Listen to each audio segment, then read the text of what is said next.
Bonjour,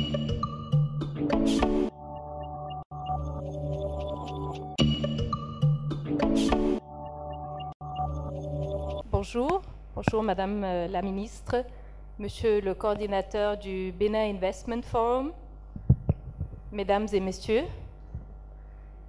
Je remercie la Fondation Ouanou de m'avoir fait l'honneur de présenter ce matin la Chambre de commerce européenne, CCEB Eurocham, ses missions ainsi que sa contribution à l'amélioration du climat d'affaires et le respect des normes et le respect des bonnes pratiques. Bon, tout d'abord, qui sommes-nous? Nous sommes une chambre qui a été... la chambre a été créée en 2016 et a pris fonction en 2018. La chambre est composée d'un comité exécutif constitué de responsables d'entreprises de différents secteurs d'activité. Si j'aurai la présentation, vous aurez vu les différents membres. Et également d'une déléguée qui est Madame Edwige Bibilari, qui, elle, est le point focal de la Chambre qui coordonne et organise les activités de la Chambre de commerce. L'objectif principal de la Chambre est de représenter la communauté des affaires européennes en République du Bénin, de promouvoir les échanges industriels et commerciaux entre l'Europe et le Bénin, ainsi que d'apporter une contribution à l'intégration économique de la sous-région en collaboration avec les différentes chambres de commerce européennes internationales. Notre vocation première est de promouvoir un dialogue constructif entre les autorités publiques, entre la Chambre de commerce et d'industrie du Bénin, le patronat, mais également les différents conseils, comme le Conseil des investisseurs privés au Bénin, et d'être une interface avec l'Union européenne afin de contribuer à un environnement économique propice aux investissements. Nos missions principales sont d'informer nos membres sur les axes de développement de la coopération européenne, sur les opportunités d'investissement, de développer le réseau de nos membres à travers les rencontres organisées par la Chambre et de contribuer au développement des politiques RSE des sociétés européennes et béninoises. C'est dans ce cadre que la Chambre organise mensuellement différents événements, activités, échanges et cercles de réflexion autour de thématiques pertinentes aux entreprises européennes exerçant au Bénin, mais également aux entreprises béninoises exerçant en Europe. Par ailleurs, il est à noter que la Chambre de commerce européenne au Bénin a été admise au réseau international des chambres de commerce européennes, appelé EBO-WNN, et qui a pour objectif de créer un espace de réseautage mondial de l'ensemble des chambres de commerce européennes. Quel avantage pour les entreprises béninoises? Comme je l'ai dit auparavant, la Chambre contribue au développement du partenariat entre le secteur privé béninois et le secteur européen, à travers la mise en relation des investisseurs et des responsables d'entreprises. Nous sommes à votre disposition pour faciliter vos échanges commerciaux entre l'Europe et le Bénin. Nos priorités sont les axes de développement autour des thématiques essentiellement fiscales, douanières et l'intégration régionale ou continentale qui a de plus en plus une importance capitale. En résumé, pour être court, ce que la Chambre peut vous apporter, c'est une expertise locale et internationale à travers nos partenariats avec les différentes chambres internationales et avec l'appui de l'Union européenne ainsi qu'un réseau national, africain, européen et mondial. Voici la présentation qui arrive un peu tard. Bon, voilà, ça c'est le résumé. Les différentes missions, je pense qu'on peut évoluer. Peut-être on pourrait juste montrer les deux premiers slides sur le comité. Voilà, ça c'est ça c'est notre comité exécutif. Et le diapositive qui suit, il y a notre délégué. Donc, N'hésitez pas, nous avons également un stand à ce Bénin Investment Forum et venez nous voir, nous sommes ouverts, nous allons vous assister, nous allons vous soutenir dans vos différentes démarches. Je vous remercie. Merci. Merci Madame Montard. Merci pour la présentation succincte de votre institution, dont je précise que chaque keynote adresse se fera en 5 minutes. Alors, la CONEB, Confédération nationale des employeurs du Bénin, est une organisation patronale dont la mission est de travailler à l'avènement d'un modèle d'entrepreneurs et de dirigeants opérant dans la bonne gouvernance, l'éthique et la compétence professionnelle. Monsieur Albin Feliho, vous êtes administrateur de société depuis 4 ans. Vous êtes le président de ce syndicat et ce n'est pas à vous qu'il faut encore démontrer la force du secteur privé en tant que partenaire clé de la promotion de la croissance inclusive et de la création d'emplois. Ici, vous avez des choses à dire à nos autorités sur vos attentes et puis certainement, vous nous parlerez de la façon dont vous vous organisez afin de peser sur les pouvoirs publics nationaux et ou régionaux. Monsieur Albin Feliho, sous vos applaudissements, merci. Merci. Merci infiniment, Djamila. Madame le ministre, représentant le parrain de l'événement, Monsieur le ministre du Commerce, Mesdames et Messieurs les invités, honorables invités et surtout partenaires et différents sponsors, j'avoue que je n'avais pas compris que les choses se passeraient de cette manière-là, seul face à vous. Je pensais que c'était un débat interactif, mais je suis à l'aise pour parler de la Confédération nationale des employeurs, pour dire qu'on est né en 2015. Aujourd'hui, nous comptons dans nos rangs 468 entreprises, parmi lesquelles il y a des très petites entreprises jusqu'aux multinationales. La vocation de la Confédération nationale des employeurs du Bénin, c'est bien évidemment de préparer des plaidoyers à l'endroit du gouvernement d'une part, et surtout contribuer à faire monter en compétence les membres qui sont de notre organisation. Et je voudrais, dans mon entendement, dire un petit peu la façon dont nous vivons le climat des affaires à l'heure actuelle, partie des acquis depuis 3 ans que vous connaissez. Je pense à ce fameux comité interministériel pour la promotion des investissements qui a été mis en place, en déclinaison l'Agence pour la promotion de l'importation-exportation APIEX, et puis à côté de ça, toutes les lois, je dirais, les lois qui ont été mises en place à forte connotation économique. Je pense à la loi sur la réforme foncière, sur le droit du travail, sur un certain nombre de choses à favoriser l'investissement des PME d'une part, et surtout prémunir les investissements de ces PME de façon générale par rapport à ce qui existait avant. On peut peut-être, et je ne suis pas là pour faire la promotion du gouvernement, je pense qu'il y a des gens beaucoup plus avisés que moi pour le faire, mais je partirai alors en ce moment-là du principe qu'il y a des points d'amélioration. Si je prends la question sur les marchés publics, l'amélioration avec célérité des démarches que l'on imagine bien, ceci vise à déconcentrer la chaîne du contrôle du marché public. La question que nous nous posons, est-ce que la part des entreprises béninoises est signifiante dans cette grande réforme, et peut-être qu'il y a là à réfléchir avec le gouvernement pour voir comment travailler à faire monter en compétence ces entreprises béninoises pour justement participer et prendre leur part sur ces réformes hautement importantes. La réforme sur le code foncier, c'est pareil. Je crois que nous avons applaudi tout cela des 10 doigts. Son fonctionnement, ça va, malgré de très gros efforts. On peut regretter que tous les organes ne sont pas mis en place, notamment les régies foncières communales. Par exemple, ce qui devrait nous permettre une forte réduction des délais d'obtention des titres fonciers qui visent justement, que vise d'ailleurs cette réforme.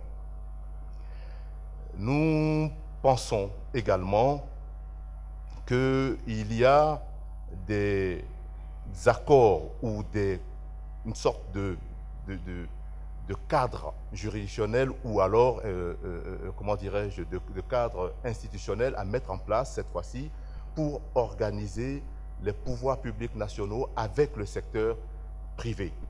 Et nous pensons qu'à ce niveau-là, on pourrait davantage faire passer les difficultés ou les freins, les préoccupations des uns et des autres vers l'autorité qui nous coordonne et qui nous dirige. Nous pensons également que, en termes de perspective, que la nécessité d'améliorer la perception sur le risque politique du pays peut rassurer davantage les investissements. Les derniers événements nous mettent beaucoup plus à l'aise pour dire qu'il y a matière à améliorer ce climat politique, d'autant plus que nous avons les éléments de langage suffisants pour faire passer ce message. Enfin, la nécessité d'organiser un séminaire gouvernement, secteur privé nous paraît également être des avantages à faire révéler ou encore des points d'amélioration ou les limites que nous connaissons dans la mise en œuvre notamment de la zone de libre-échange continentale sur l'économie locale. On en a parlé, le Bénin s'y est engagé. Je crois qu'il y a matière à travailler là-dessus pour voir qu'à côté du Nigeria, si nous avons toutes nos chances de succès par rapport à ça, et surtout qu'on ait davantage les moyens, ou que nous donnons les moyens, j'allais dire, de réflexion, de travaux, de consultants qui nous amènent à dire si oui ou non il fallait aller dans ce sens-là, plutôt que de ne pas y aller. Ça, c'est des réflexions qui méritent d'être posées. J'imagine la durée qu'a mis le Mexique par rapport à la signature de leur zone, la zone américaine de libre-échange, à côté du grand États-Unis, Amérique. Je crois qu'ils ont dû beaucoup réfléchir, ils se sont donné les moyens de la grande réflexion avant d'y aller. Je crois qu'on aurait pu également associer pleinement les entreprises locales, béninoises, qui elles-mêmes auraient pu avoir les moyens nécessaires de leur volonté de collaborer dans ces échanges-là à travers des études, consultations et autres qu'on aurait pu financer. Voilà, très brièvement, je pense que je suis resté dans les 5 minutes, le temps qui m'est imparti. Ce que je peux dire, une chose est sûre, ça suscitera des questions, ça suscitera des intérêts. Je suis avec vous dans la journée, la matinée plus précisément, pour approfondir ce que je viens de dire. Mesdames et messieurs, je vous remercie. Merci, Monsieur Albin Félirault, président de la CONEB. Vous y avez fait légèrement référence dans votre speech. Vous avez parlé de l'APIEX. On va en parler un peu plus à présent.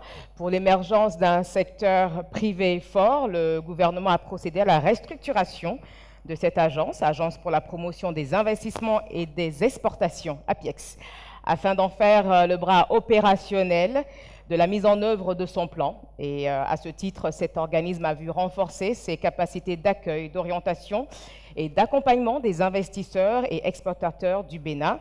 Et depuis cette réforme, alors, qu'est-ce qui a vraiment changé? Par exemple, au niveau du code de l'investissement au Bénin, et quel profit pour la croissance des PME? Monsieur Laurent Gangbez, vous êtes le directeur général donc, de cette institution, je crois depuis l'année dernière, et donc vous êtes invité à ce titre pour nous apporter des éléments de réponse. Merci. Les applaudissements, ce ne serait pas de refus. Merci. Bonjour. Madame la ministre de l'Enseignement supérieur, Monsieur le ministre des Petites et Moyennes Entreprises et de l'Emploi, Messieurs les responsables d'entreprise ici présents, Mesdames et Messieurs, en vos divers grades et qualités, je vous dis bonjour.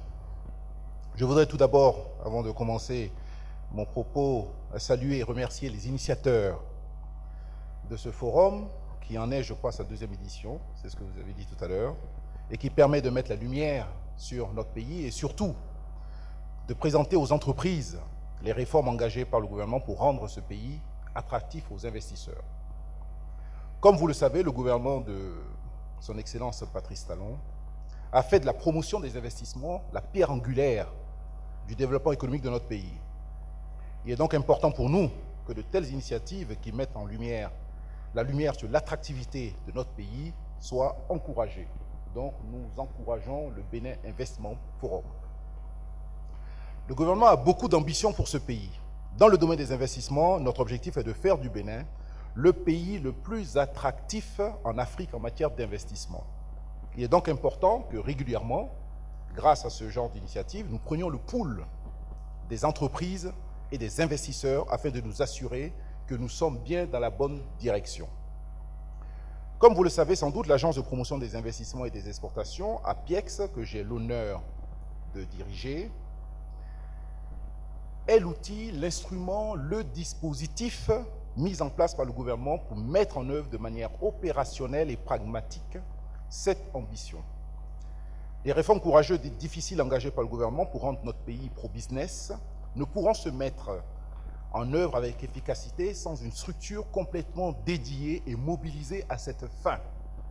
La pièce a donc été mise en place pour vous assister, vous accompagner et vous informer des dispositions prises pour faciliter vos activités.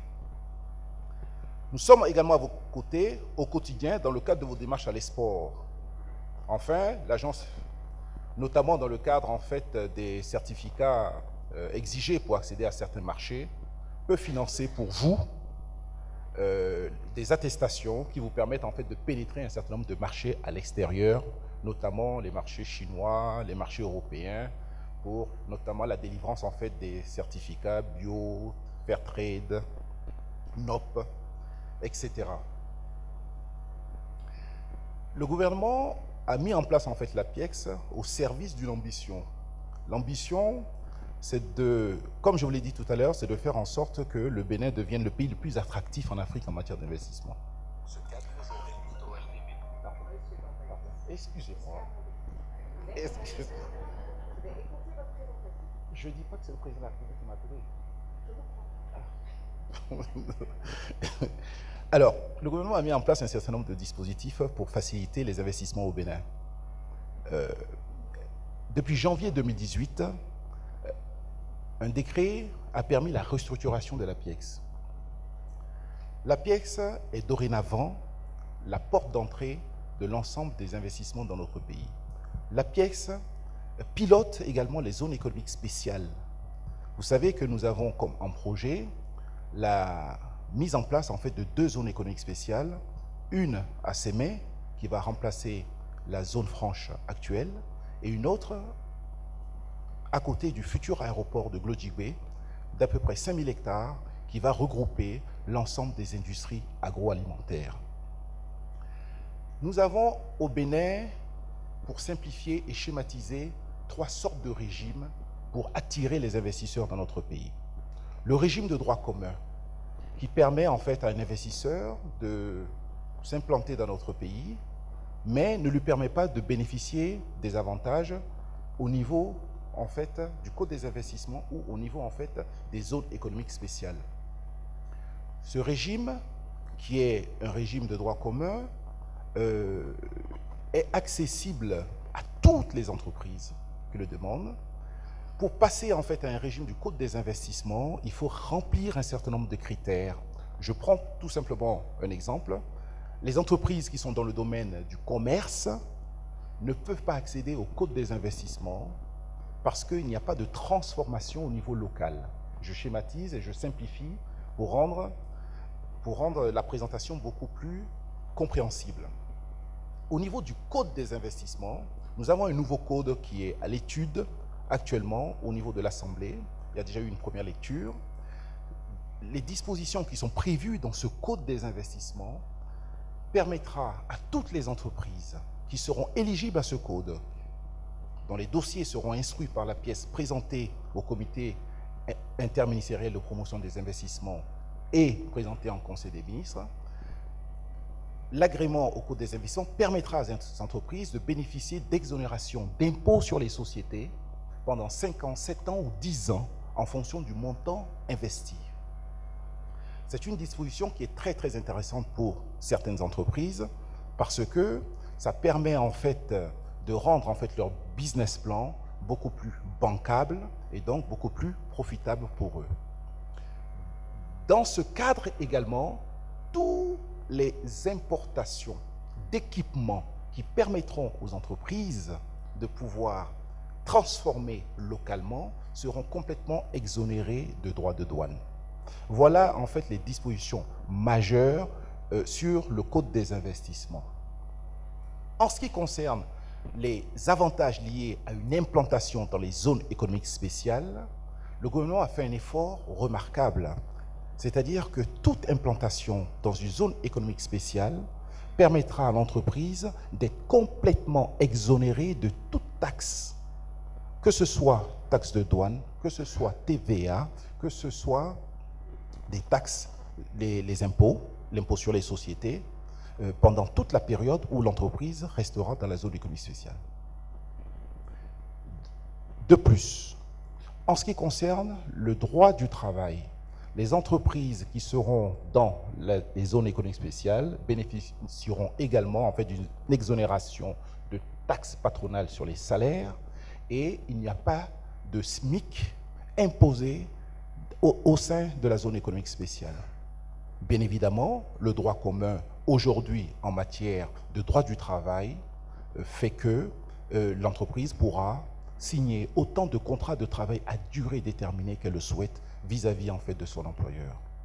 Donc, de manière schématique et très claire, une implantation dans une zone économique spéciale permet à une entreprise de ne payer aucune taxe, que ce soit même les taxes à l'importation des matières premières pour pouvoir transformer sur place, que ce soit en fait les taxes douanières sur les équipements, que ce soit également l'impôt sur les sociétés, les dividendes entre entreprises, les cessions de parts d'actifs entre entreprises dans la même zone ne subiront aucune taxe. De manière très claire, je recommande à certaines entreprises qui sont dans le domaine de l'agroalimentaire de s'implanter en fait dans les zones économiques spéciales que nous allons mettre en place. Voilà schématiquement ce que nous pouvons dire sur ce que le gouvernement est en train de mettre en place pour favoriser le climat des affaires dans notre pays. L'APIEX reste l'outil qui va permettre au gouvernement de mettre en œuvre de manière opérationnelle cette politique. Nous sommes à votre disposition, nous vous accueillons à l'APIEX et vous savez que depuis quelques mois, au niveau de l'APIEX, les entreprises sont créées en 2 heures. Alors qu'auparavant, nous créions les entreprises au Bénin en quelques jours, quelques semaines et même parfois sur quelques années. Aujourd'hui, c'est 2 heures chrono et vous avez en fait l'ensemble des documents qui vous permettent d'exercer dans notre pays. De la même manière, au niveau en fait des dossiers que vous déposez à l'APIEX pour obtenir un agrément au Code des investissements permettant de bénéficier d'exonération d'impôts et d'exonération de droits de douane sur vos importations, le délai d'instruction des dossiers, c'est de 21 jours. Donc nous avons simplifié les procédures et nous avons raccourci les délais et nous sommes complètement transparents et nous vous accueillons à l'APIEX avec plaisir. Vive le Bénin révélé, je vous remercie. Merci, merci Monsieur Gangbès. Et moi je suis sûre que vous avez fait plus de 5 minutes, mais on vous accorde cela, les informations étaient très précieuses. J'espère que vous avez bien noté, je crois qu'on va vous retrouver à la pause, au niveau de la pause café, pour ceux qui veulent un peu plus d'informations sur tout ce que vous venez de dire. Merci à ceux qui nous rejoignent à l'instant, que ce soit sur... Est-ce que nous sommes en live sur Facebook ou pas? Que j'entende un oui ou un non avant de continuer. Nous sommes en live Facebook ou pas? J'ai rien entendu. Oui, nous sommes en live Facebook, donc que ceux qui nous suivent en live, merci. Si vous venez juste donc de nous rejoindre, nous sommes au Golden Tulip pour la 2e édition du Bénin Investment Forum. C'était donc à l'instant M. Gangbès, DG de l'APIEX.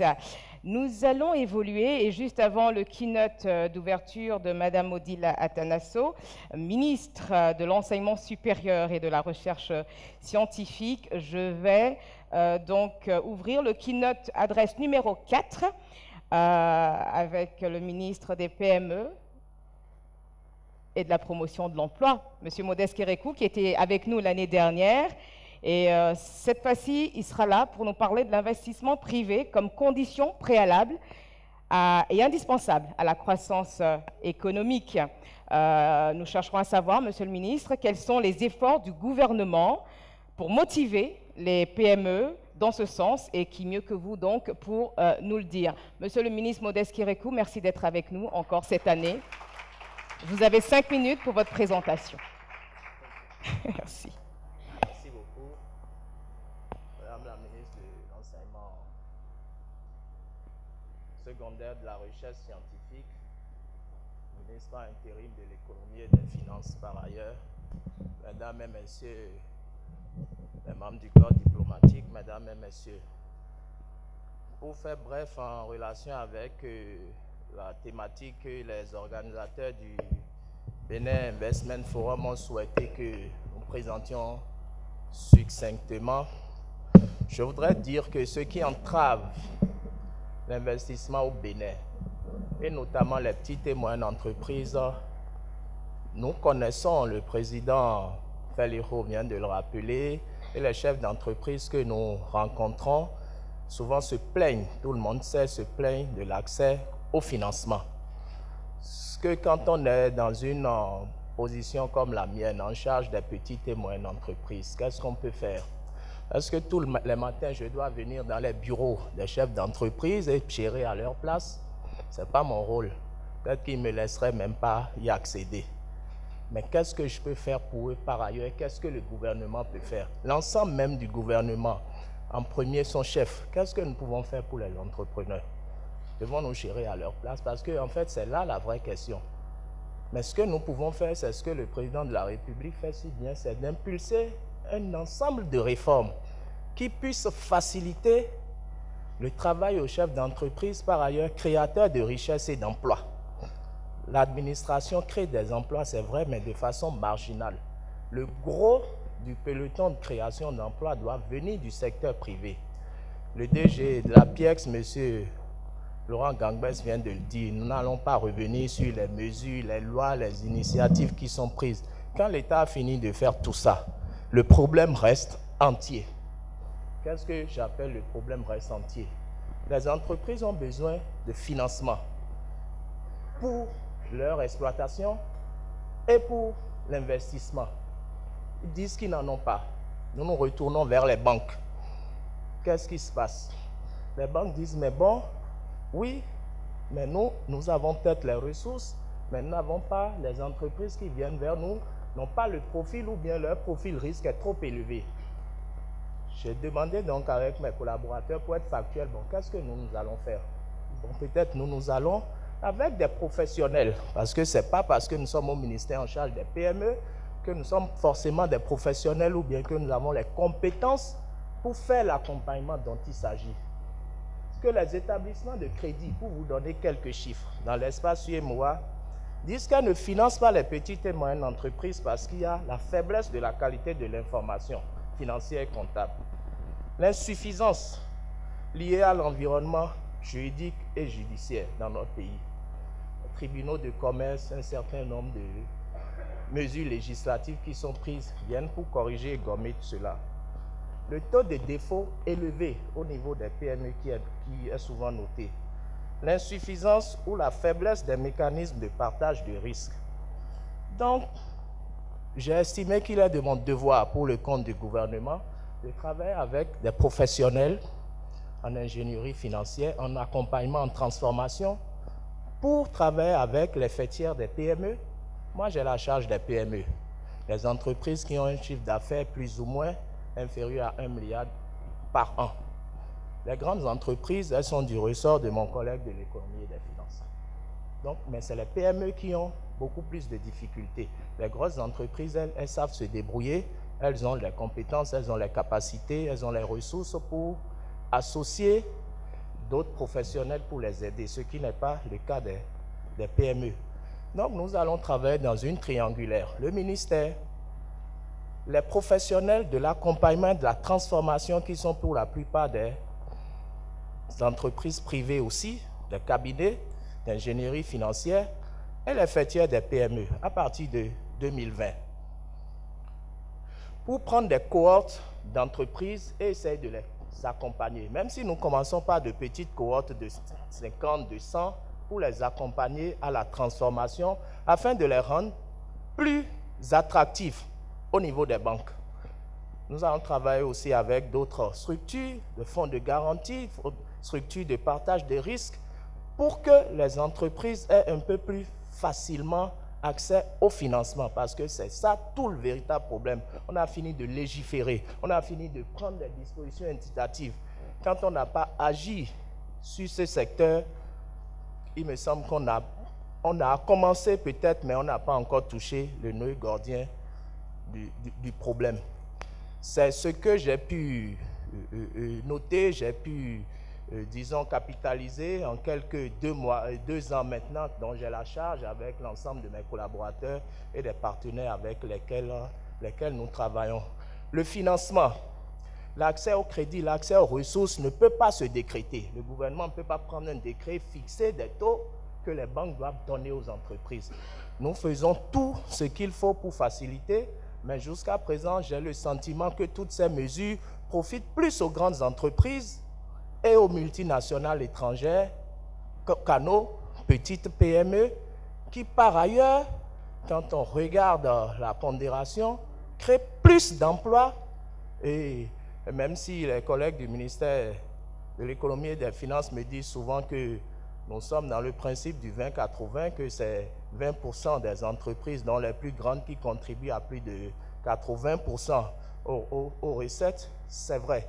Mais il n'en demeure pas moins que, en tout cas, ce qui est de nous, notre devoir, c'est d'accompagner les petites et moyennes entreprises. Donc voilà le segment sur lequel je souhaite que nous travaillions avec tous les partenaires et d'autres professionnels, les cabinets d'accompagnement en transformation, en stratégie, en ingénierie financière, etc., etc., qui voudront bien rentrer donc dans cette triangulaire avec nous, à côté des petites et moyennes entreprises, sont les bienvenus. Parce que c'est un sujet sur lequel, malheureusement, il n'y a pas de solution miracle ou copier-coller qu'on peut prendre ici pour venir appliquer et espérer les résultats. Et c'est un sujet aussi, de mon point de vue, qui devrait interpeller et intéresser tout le monde. Nous n'avons pas le sentiment d'en avoir ni l'exclusive, ni forcément toutes les meilleures solutions.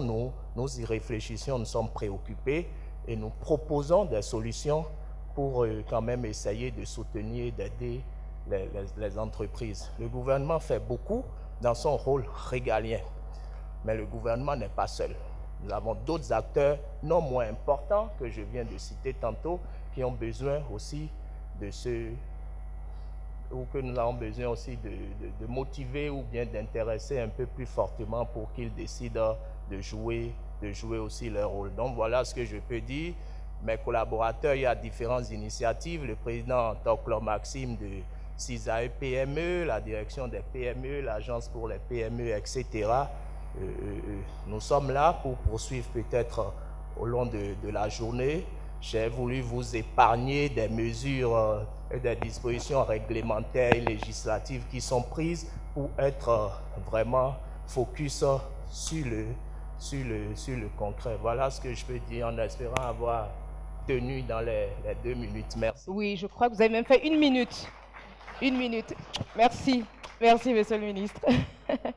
Ben voilà, je crois que le BIF démarre bien. Hein. Vous allez bien? Ça va? Détendu? Prêt pour attaquer la journée parce qu'elle sera longue et bien chargée. Alors, le retour est remarquable en effet. Le BIF signe sa 2e édition. Et là, avant d'appeler Madame la Ministre pour son keynote d'ouverture, j'aimerais quand même, puisque nous sommes dans le feu de l'action, puisqu'ils sont là, puisque grâce à eux, le BIF existe, que nous puissions remarquer et féliciter, dire merci à nos partenaires, à nos sponsors. Je vais les citer pêle-mêle.